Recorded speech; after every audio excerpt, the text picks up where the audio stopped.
Hi everyone, it's Miss Kristen with Sunshine Speech, and today I want to show you some tips and tricks on how to practice the sound that the K and C letters make. So the first prompt or cue that we often use with children is an associative cue.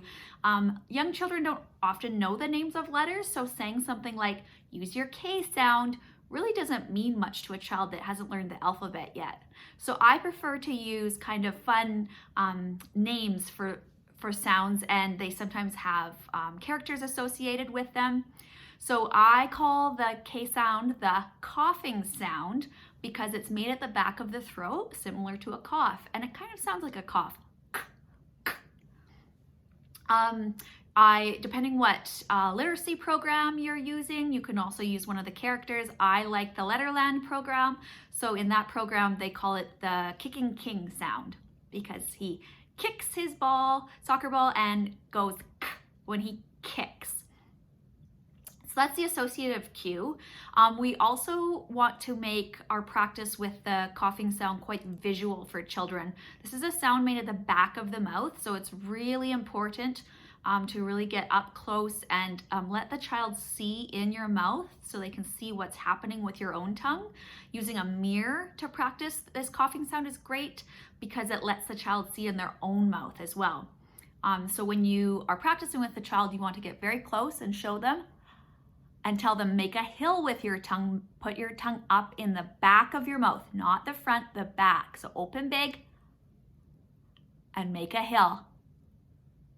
Wow, I can see the hill at the back of your mouth. You're giving specific feedback to let them know what their tongue is doing. Once their tongue is up in the back, you can try getting them to produce the sound. Put your tongue up in the back and then make your coughing sound. So really the tongue just goes up, you stop the air, and then it drops.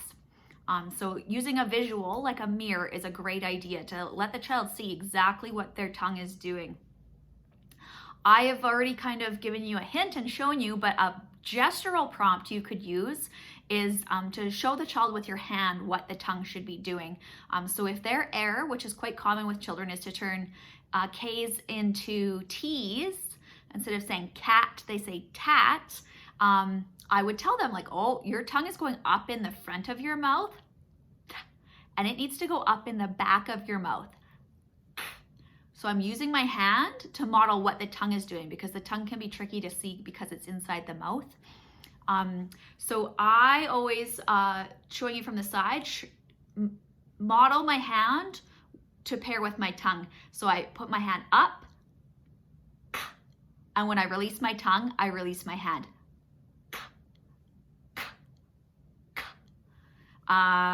Next thing is a physical cue. So there's two that I would recommend using. The first one, after you've washed your hands, is to just give a little touch underneath the child's chin, near the back of their mouth, right near their neck. And that's the part of the tongue that needs to go up in their mouth. So I just put fingers and push. And because it's the base of the tongue, you have to push quite hard to really get them to feel that that tongue is going up. And I just give a tiny little touch, and it helps them know that your tongue has to go up in the back of their mouth, not the front. So that's one way. If a child is really struggling to keep their tongue down in the front and that tongue just keeps sneaking up to go, I grab a spoon and use it to hold down their tongue. You can also use a tongue depressor, but if you don't have one handy, a spoon from the kitchen is perfectly fine, and you just place it on the tip of the tongue to hold it down.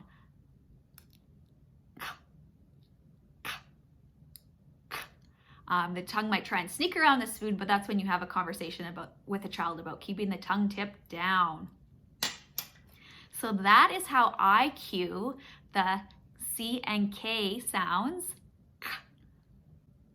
Now let's read a book that is full of words with the coughing sound in it. My C Book, written by Jane Belk Moncure.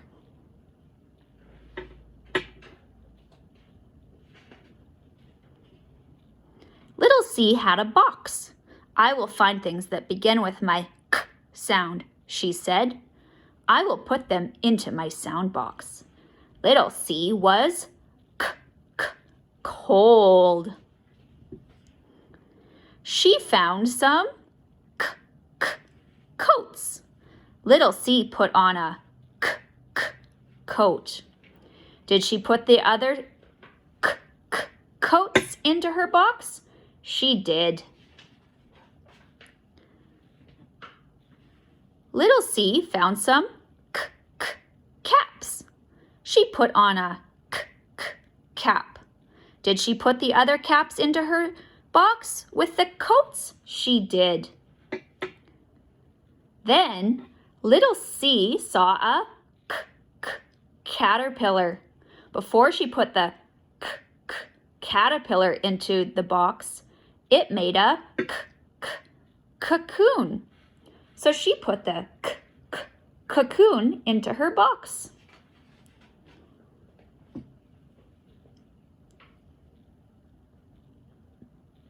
Soon little C found a car. She got into the car and went for a drive in the country. She saw a cat. The cat was chasing a canary.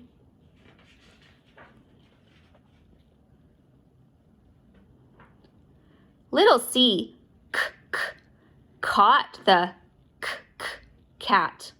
She put it into her box. Then she called to the canary. The canary flew into the cage. Little C put the cage and canary into her box.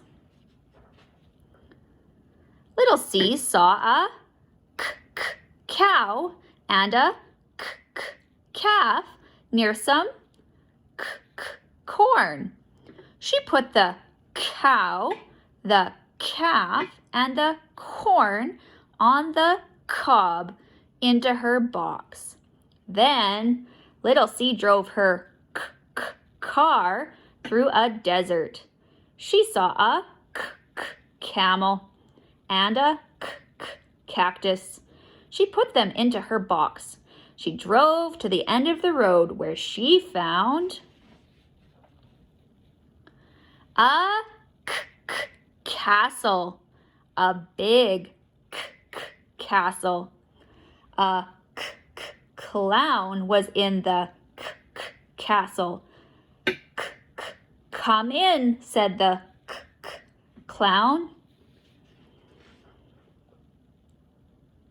Little C got out of the car. She carried her box into the castle. She saw a cake with candles on it. You are just in time for my party, said the clown.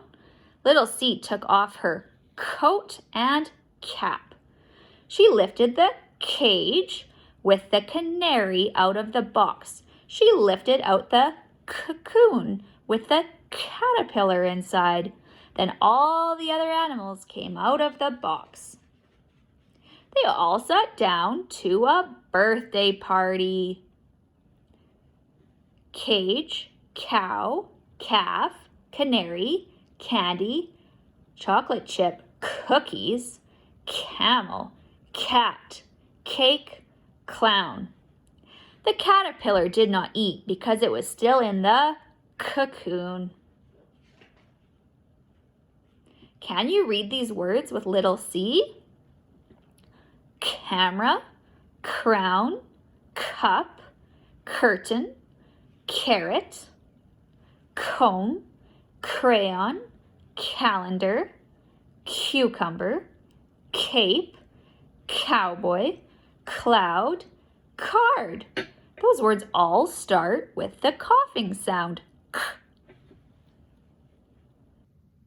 So as I was reading this book today, you could probably hear that I was really trying to emphasize the target sound. When you're reading and the child can see you, you can actually try using some of those gestural cues that I showed you before. And every time you read a word that starts with C or K, you can use your hand as you're emphasizing. So in the word cake, I would do 2 gestures because there's 2 of those coughing sounds in it. In a word like cap, I'm going to show the gesture at the beginning of the word. Thank you for reading along with me today and learning about how to cue the coughing sound.